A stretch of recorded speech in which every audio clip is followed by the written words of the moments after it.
Amén. Pueden tomar asiento y si tienen sus Biblias pueden seguirme a 2 de Samuel, capítulo 4. 2 de Samuel, capítulo 4. Hoy en día vamos a ver todo este capítulo y es algo que a veces podemos ver y pensar que es difícil escuchar este tipo de historia, que es lleno de cosas difíciles, gente matando a otra gente que hemos visto por casi 3 capítulos ya, de 2, 3 y 4, pero vamos a ver la fidelidad de Dios en todo el plan que Él está haciendo en la vida de David y que podemos ver su fidelidad con nosotros. Entonces ponen atención a 2 de Samuel, capítulo 4, vamos a leer todo el capítulo. Dice: cuando oyó Isboset, hijo de Saúl, que Abner había sido muerto en Hebrón, se llenó de miedo y todo Israel se turbó.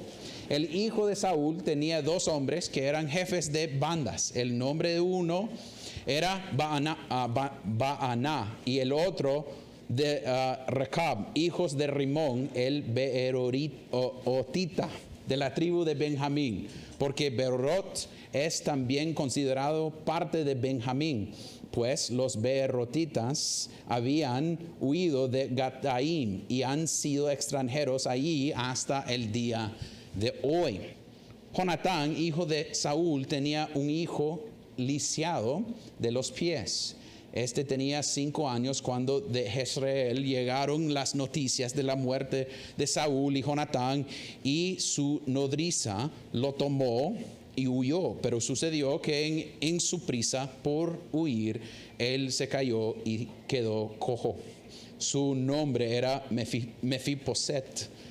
Y los hijos de Rimón, el Beerotita, Recab y Baaná, fueron y entraron en la casa de Isboset en el calor del día, mientras él dormía la siesta. Llegaron hasta la mitad de la casa como si fueran a buscar trigo y lo hirieron en el vientre. Después Recab y su hermano Baaná escaparon. Habían entrado en la casa mientras Isboset estaba acostado en su lecho, en su alcoba. Lo hirieron y lo mataron y lo cortaron la cabeza. Y tomando su cabeza anduvieron toda la noche camino del Araba y trajeron la cabeza de Isboset a David en Hebrón y dijeron al rey: esta es la cabeza de Isboset, hijo de su enemigo Saúl, el que buscaba su vida. De esta manera el Señor hoy ha concedido venganza a mi Señor, el rey, sobre Saúl y sus descendientes. Respondiendo David a Recab y su hermano Baaná, hijos de Rimón, el Beerotita, les dijo: vive el Señor, que ha redimido mi vida de toda angustia. Porque cuando uno me avisó: Saúl ha muerto, pensando que me traía buenas noticias, yo lo prendí y lo maté en Siclag, lo cual fue el pago que le di por sus noticias. Cuanto más cuando hombres malvados han matado a un hombre justo en su propia casa y sobre su cama, no demandaré ahora su sangre de las manos de ustedes. Y ellos, de ustedes, borrándolos de la tierra. Y David dio una orden a los jóvenes y ellos los mataron. Les cortaron las manos y los pies y los colgaron junto al estanque en Hebrón. Pero tomaron la cabeza de Isboset y la sepultaron en el sepulcro de Abner en Hebrón. Se seca la hierba, se marchita la flor, pero la palabra de nuestro Dios permanece para siempre. Padre Celestial, nosotros llegamos nuevamente ante ti reconociendo nuestra falta de habilidad para entender todo lo que está sucediendo aquí sin tu ayuda. Entonces, oh Dios, ayúdanos a través del Espíritu Santo aplicar esta palabra a nuestras vidas, que nosotros podemos escuchar bien, enfocarnos en lo que está sucediendo, pero también escuchar las riquezas del Evangelio en este texto. Que podemos ver a Cristo, que podemos ver nuestra necesidad de Cristo, que podemos ver que nuestra única esperanza es Cristo. Oh Dios, no hemos llegado para escuchar de un hombre, hemos llegado para escuchar de ti. Háblanos, oh Dios, cámbianos, oh Dios, santifícanos, oh Dios, a través de tu palabra. No para que podamos jactarnos en nosotros mismos, pero para que podamos dar gloria a tu nombre. Y oremos esto en el nombre de Cristo. Amén y amén. Entonces, al llegar a este texto, podemos pensar que los últimos 3 capítulos lea como una película. Son cosas sucediendo una tras otra, tras otras. Tenemos unos tratando de poner reyes para tener poder, después unos matando unos a los otros. Es una locura. Puede ser que nosotros estamos ahí en nuestra silla pensando, ¿y qué viene? ¿Qué va a suceder? Y a veces cuando es así, nosotros podemos tratar el texto como bien lejos. Un poco como, mire a estos 2 hombres llenos de pecado, ellos tan horrible en quien lo son, Recab y Baana y su pecado, y podemos decir, nosotros no somos como ellos, va. Entonces, en este texto podemos desconectarnos y solo escuchar la historia y no ver lo que la palabra está tratando de enseñarnos en el texto. Pero en tratando de enseñarnos esto, tenemos que ver los detalles de lo que está sucediendo. Mire, en versículo 1 dice que cuando oyó Isboset, hijo de Saúl, que Abner había sido muerto en Hebrón, se llenó de miedo. Y todo Israel se turbó. ¿Por qué se llenó de miedo Isboset cuando escuchó que Abner había muerto? Porque Abner era quien lo puso como rey. Era Abner usándolo por su propio bien. Entonces la idea es, Abner era casi su cabecera. Mi protección militar que Abner tenía toda la habilidad ya no existe. Entonces Isboset, y la respuesta es, ay no tengo protección, porque además de eso, Abner en el capítulo anterior había dicho que él sabía que David era el verdadero rey. Entonces en él muriendo tenemos esta situación de él tiene miedo y se fue. El hijo de Saúl tenía 2 hombres y estaba en su casa, y estos 2 hombres lleguen para hacer algo. Y eso es el primer punto que podemos ver en versículos 1 casi a 8. Dice, el primer punto es asesinato. Es exactamente lo que está sucediendo. Estos 2 hombres están pensando, ya que Abner murió, ya que no hay alguien para tomar el trono, nosotros podemos usar esto como nuestra ventaja. ¿Cómo podemos ir y agarrar a Isboset y matarle, y después llegar a David y mostrar que nosotros somos fiel a David? Que nosotros podemos usar estas palabras para mostrar nuestra fidelidad. No tenemos todos los detalles de lo que sucedió. Lo que solo sabemos eran hombres de confianza, porque podían entrar a la casa de Isboset sin problemas, y eran hombres que fueron conocidos porque era parte del tribu de Benjamín. Entonces ellos tenían acceso. Entonces ellos estaban llegando ante Isboset con un solo propósito: matar a Isboset. Y a veces podemos decir, pero este versículo 4, ¿qué tiene que ver? Porque es la historia de Isboset, pero después en versículo 4 habla del hijo de Jonatán. Pero eso ha sucedido casi hace 5 o 7 años. Es algo en el pasado, no es algo sucediendo en el momento de Mefiboset. No es que es uno al otro, pero es para ayudarnos a entender que Isboset es el único de la familia de Saúl que puede ser rey. Es el único que existe. Entonces es la última persona que tiene que caer para que David tiene todo el control, porque Mefiboset era el niño de Jonatán, pero él, viendo el texto, se cayó cuando estaban huyendo del lugar con su cuñada.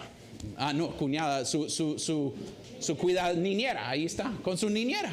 Ahí se fue con su niñera. Y ella cuidando se cayó, no sabemos por qué, pero esto es para mostrarnos que Isboset es la última persona en el camino hacia el trono. Entonces Racab y Banaá toman la decisión de ser bien débil y actuar en oscuridad,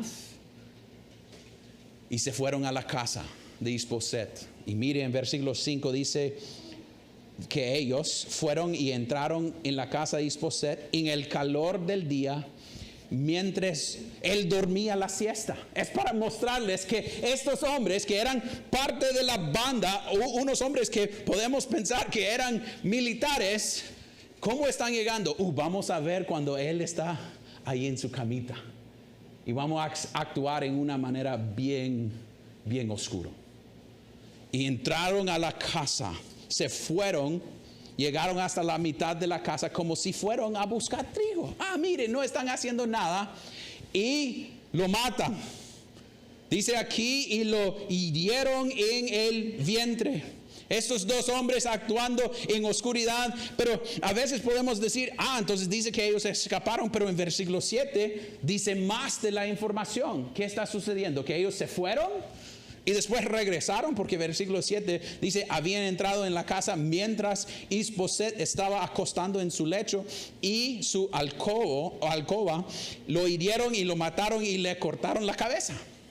Entonces lo que podemos pensar es, ¿qué pasó acá? Pero esto es una manera en hebreo a veces que ellos normalmente nos da un poco más de información y después lo llena. Lo hace con las historias de David también. A veces va a decir que él agarró toda una ciudad y después llenarlo con un poco más de información un poco más después, para mostrar lo que sucedió.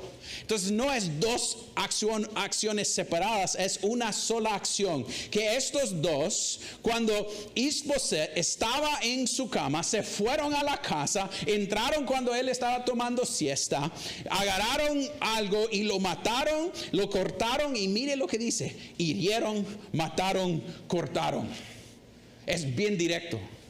Es bien directo lo que ellos hicieron. Este hombre está en su cama y es asesinato.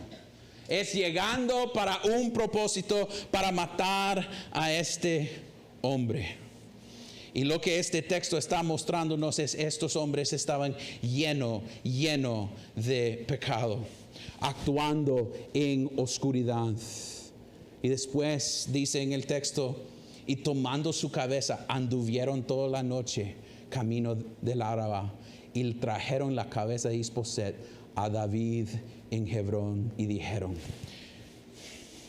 mire, entraron actuando que fueron por trigo o por buscando trigo, y después están saliendo, ¿cómo? No sabemos, con la cabeza de Isboset cortado, saliendo de su casa. Agarraron sábana, no sabemos cómo lo sacaron, pero se fueron con la cabeza pensando que van a recibir algo de David, que van a llegar y David va a decir: ay, buen trabajo, gracias por ser fiel a mí y matar a Isboset. Ellos en su corazón estaban usando defensa de la palabra, por lo cual ellos estaban haciendo esto en su asesinato. Y nosotros a veces podemos ver ellos actuando así y decir: ay, qué bruto estos, qué loco, qué tan tonto que no piensan que David va a adivinar lo que sucedió. Pero no es lo mismo con nosotros. Cuando nosotros pecamos pensando que nadie va a saber, que no vivimos corandeo, que nosotros usamos nuestras lenguas para matar a gente en nuestras salas y cocinas cuando hablamos de hermanos de la fe, pensando que estamos haciendo lo bueno. Miren, nosotros sí podemos decir con David: esto era justo, y el juicio que va a caer sobre ellos es juicio justo, pero debemos no reaccionar Y una manera de decir, wow, qué horrible son ellos, porque eso es lo mismo de lo que hizo el fariseo en Lucas 18. Cuando viendo al publicano dijo en el texto, Dios te doy gracias porque no soy como los demás hombres, estafadores, injustos, adúlteros, ni aún como este recaudador de impuestos. Yo ayuno 2 veces por semana, doy el diezmo de todo lo que gano. Debemos tener cuidado que nosotros no veamos este texto y pensamos que somos mejor que Racab y Baana. La idea es, esto es para mostrarnos que ellos en su maldad fueron a hacer algo malo. Debemos cuidarnos de no pensar que nosotros no tenemos pecados. Nosotros no somos igual en la manera que tratamos, porque cuando vayamos al sermón del monte, lo que Cristo va a hacer es empezar a aplicarlo en una manera no física, pero espiritual. Cómo tratamos a la gente, cómo guardamos resentimiento con hermanos de la fe, cómo somos ellos que aman al dinero y cosas y robamos de Dios, que mentimos para cubrir nuestros propios pecados, que nosotros hablamos de otros con nuestras bocas. Hay odio y haces el deseo para asesinar el carácter de otros en nuestros corazones. Que nosotros podemos decir, yo jamás hubiera hecho eso, pero lo hago cuando habla mi boca y empiezo a hablar de alguien matando su carácter. Es igual. Y nosotros pensamos, no, pero no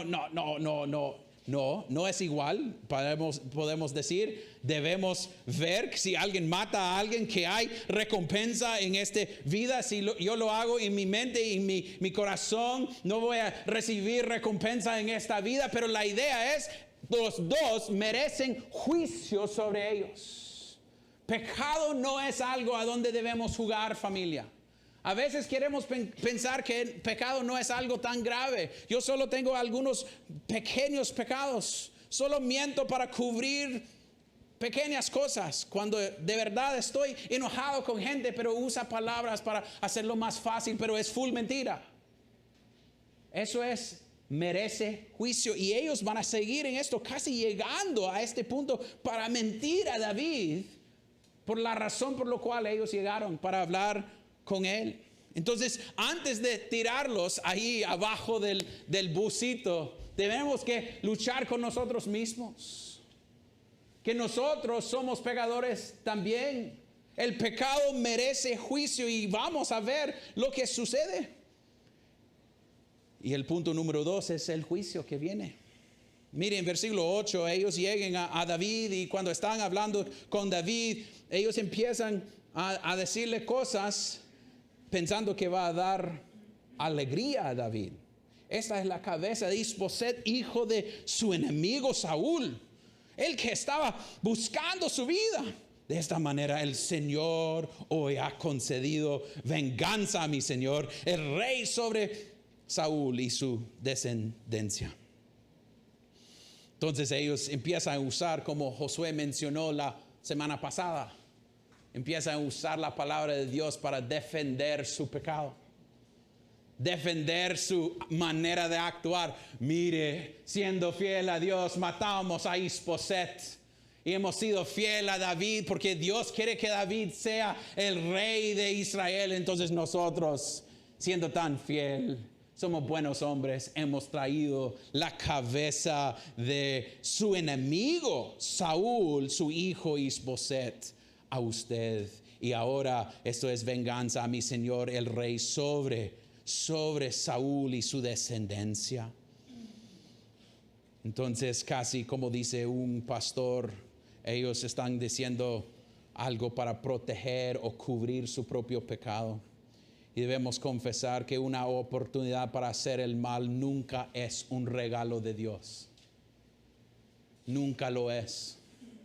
No, Dios no está ofreciéndonos oportunidades para hacerlo mal. Es nuestro pecado. Pero ellos empiezan a usar las escrituras para cuidar sus propias maneras. Están tomando el nombre de Dios en vano, usando Dios, el nombre Yahweh, para cubrir, el Dios del pacto, para cubrir sus pecados. Porque no quieren actuar en maneras bien claras. Empiezan a esconder su pecado. Y a veces, como Josué mencionó la semana pasada, bien dicho, nosotros hacemos lo mismo con la palabra de Dios. No es que yo dejé a mi esposa porque ella no sometió a mí como la palabra dice. Eso no tiene sentido. Es que yo dejé a mi esposo porque él no me amó como Cristo. Eso no es lo que la palabra dice. Pero podemos usar eso. Si él me hubiera amado mejor, yo no me hubiera ido. Entonces mi responsabilidad de hacer bueno está basado en otro, no en el bien que Dios quiere. Y eso es lo que ellos están haciendo. Están matando a gente y no pensando que ellos deben hacer lo correcto, no tratando de hacer lo que ellos quieren hacer. Es lo que hicieron en Jueces, que cada quien estaba haciendo lo que ellos pensaban que era correcto en su propia mente.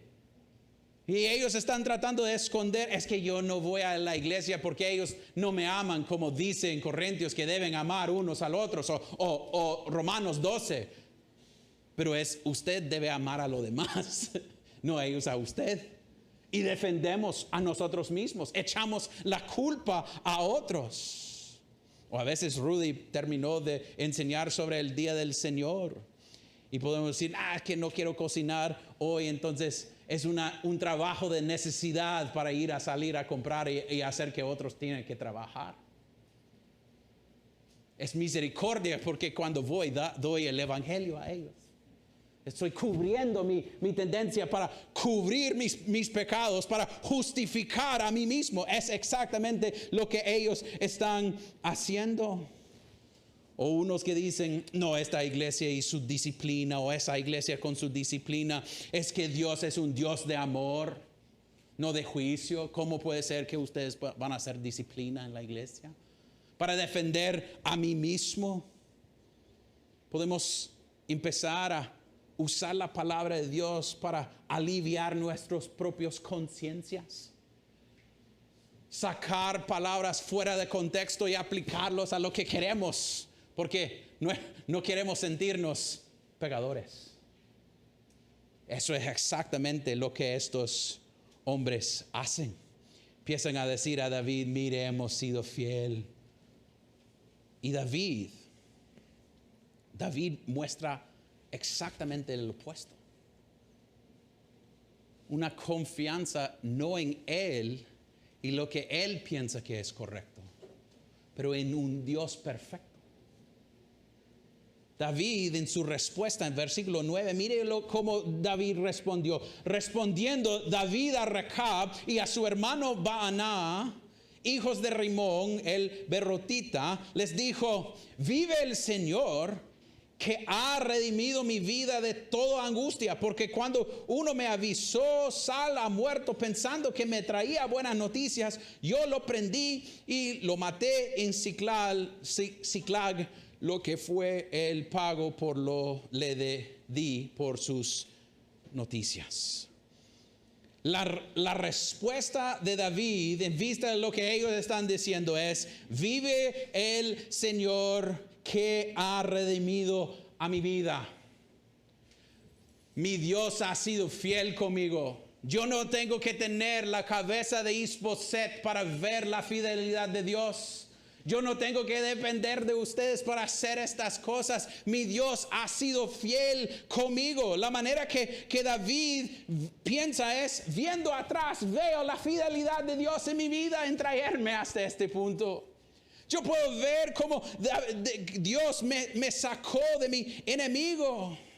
Ha sido Dios cuidándome, ha sido Dios siendo fiel a su promesa, ha sido Dios estableciendo este reino, no yo haciéndolo, era Él, porque era Él que me ha redimido mi vida. Nunca ha tocado al Rey de Dios. David, podemos verlo en Salmos 59, 56, 57, 54, 25, 31, 142, 143. David pidiendo a Dios alivio en sus situaciones, yendo a Él diciendo: oh Dios, sácame de esta angustia.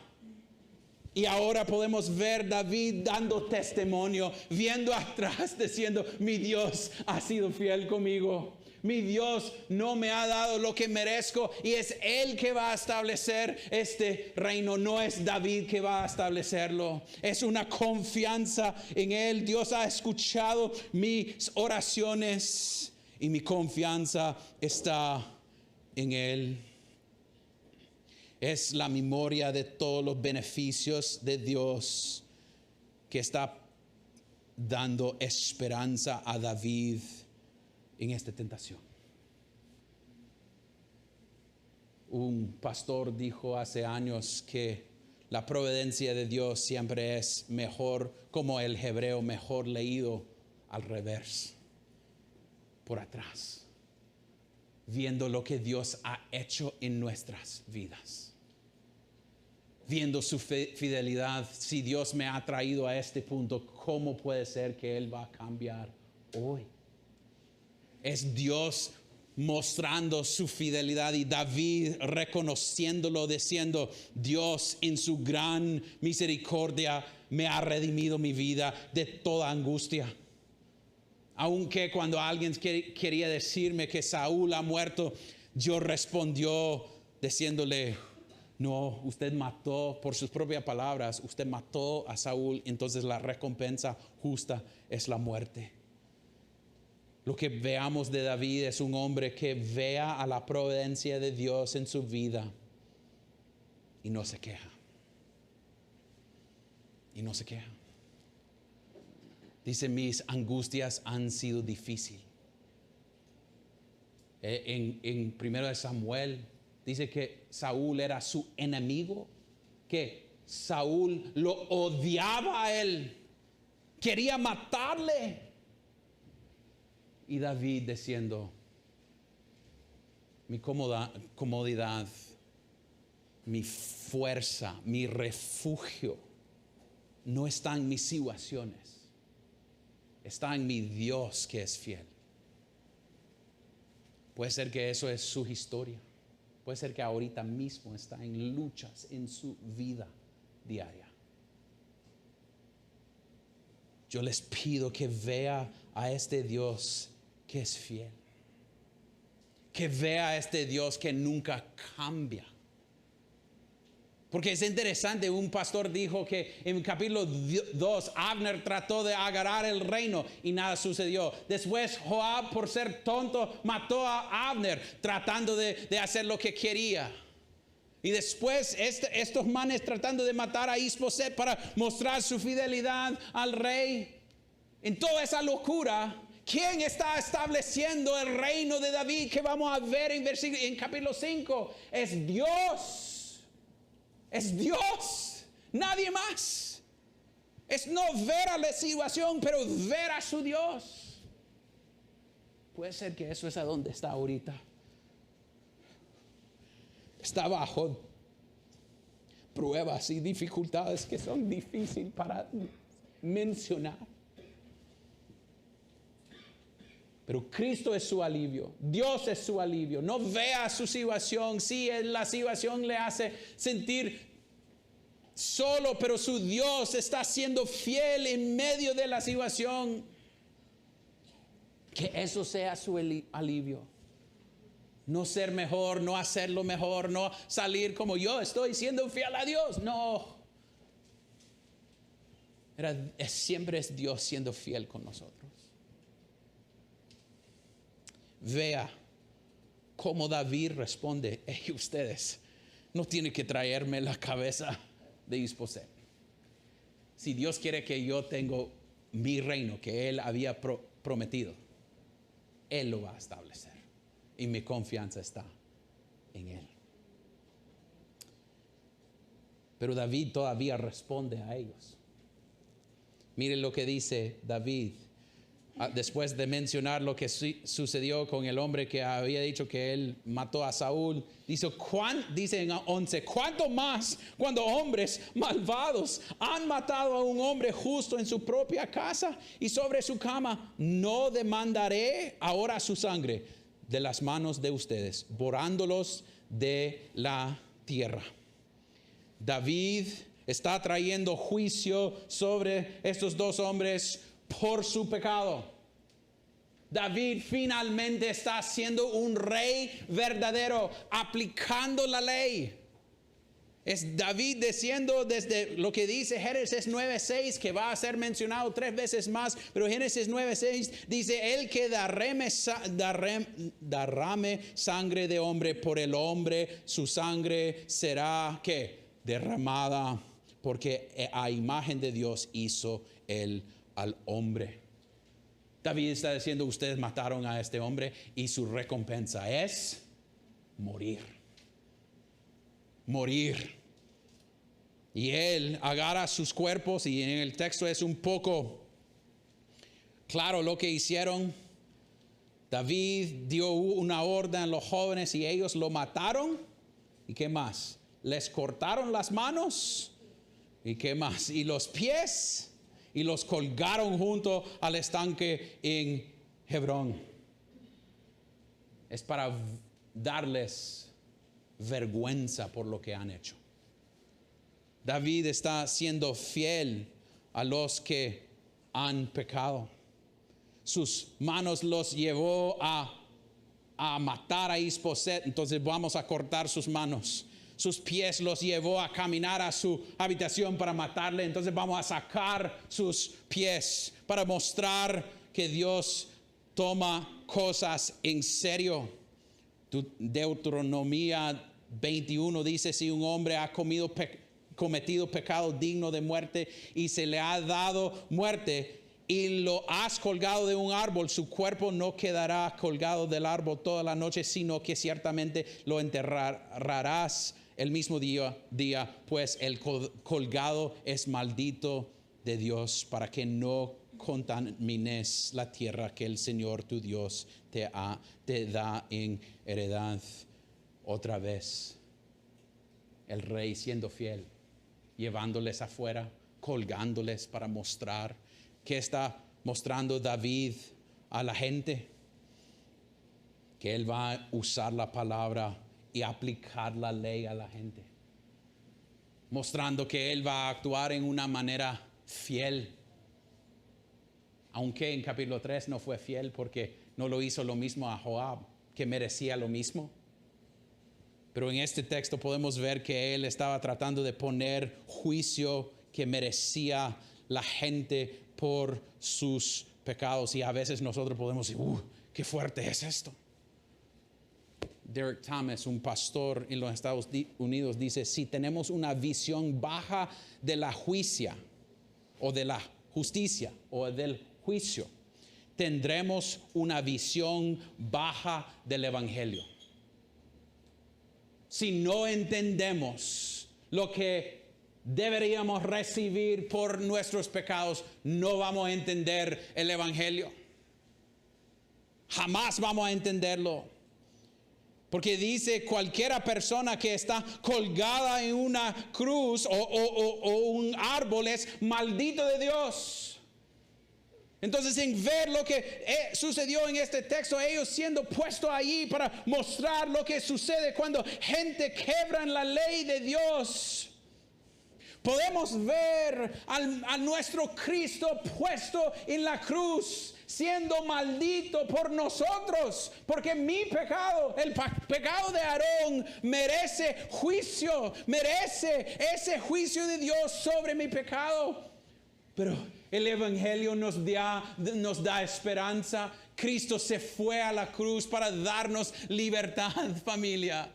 No se queda o no debemos quedarnos en esa idea. Entonces soy pecador, no hay esperanza, soy lleno de pecado, ¿qué hago? No, es para mostrarnos y llevarnos a la esperanza que hay en Cristo. Su única manera de ser salvo es Cristo Jesús. Su única manera para no recibir la ira de Dios sobre usted es a través de Jesucristo. Y eso es una advertencia también si usted está fuera de Cristo hoy en día. Este juicio, no exactamente teniendo su cuerpo puesto sobre un árbol, pero teniendo la ira de Dios caer sobre usted sin alguien parándolo, va a suceder. Entonces yo les pido, si puede escuchar mi voz, venga a Cristo.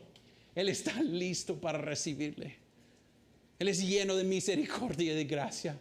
No hay nada en su vida que Él no puede cubrir. Usted puede decir, pero Aarón, usted no sabe mi historia.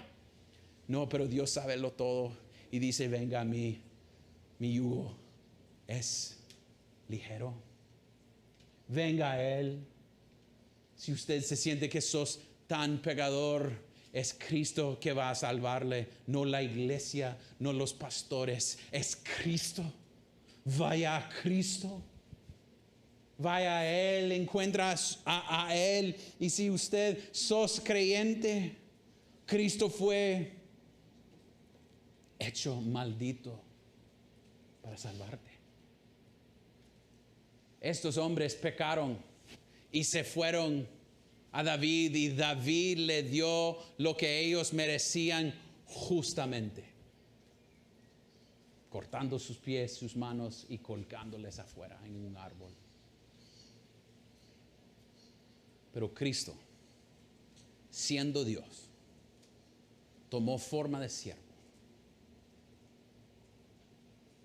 y se fue a la cruz por su propio deseo. Siendo perfecto y sin pecado, para mostrarle la medida de lo cual Él va a ir para salvar a su pueblo. Si usted quiere ver la fidelidad de Dios, es ver la cruz. Si usted se siente solo ahorita, turbulado por lo que está sucediendo en su vida, es ver las medidas de la fidelidad de Dios para salvarte. Es ver a la gloria de Cristo que hay. Ver que era Él que puso a Él mismo siendo Dios en la cruz, recibiendo toda la ira de Dios que nosotros merecemos para darnos salvación. Familia, su esperanza hoy es la misma de David. No es ustedes, no es Aarón, no es nosotros, es Cristo. Si sos creyente, descansa en Él. Si no sos creyente, venga a Él y descanse en Él, para que Él sea glorificado. Padre Celestial, te damos gracias por su gran misericordia con nosotros. Oh Dios, sabemos que entre este grupo, por la cantidad de personas que hay gente que no conocen a ti. Oh Dios, darles ojos para ver su necesidad. Darles la habilidad para confesar su pecado, arrepentirse y ver que hay esperanza en ti. Oh Dios, nosotros que estamos pasando por pruebas y dificultades que son difíciles para compartir con otros, que nosotros, como David cuando estaba en la cueva, podemos ir a ti, oh Dios, y pedir, como Salmo 59:1 o 56:1 o 57:1, pidiendo, oh Dios, alivio, pero sabiendo que tú vas a ser fiel con nosotros. Ayúdanos a poner nuestros ojos en ti, oh Dios, y ver cómo vamos a cantar en unos minutos, cuán grande es Él. Nuestros corazones entonan la canción, cuán grande es Él, cuán grande es Él, cuán grande eres tú, oh Dios, en tu fidelidad con pecadores. Gracias por su misericordia. Ayúdanos a vivir en luz de ella. Y oremos esto en el nombre de Cristo. Amén. Thank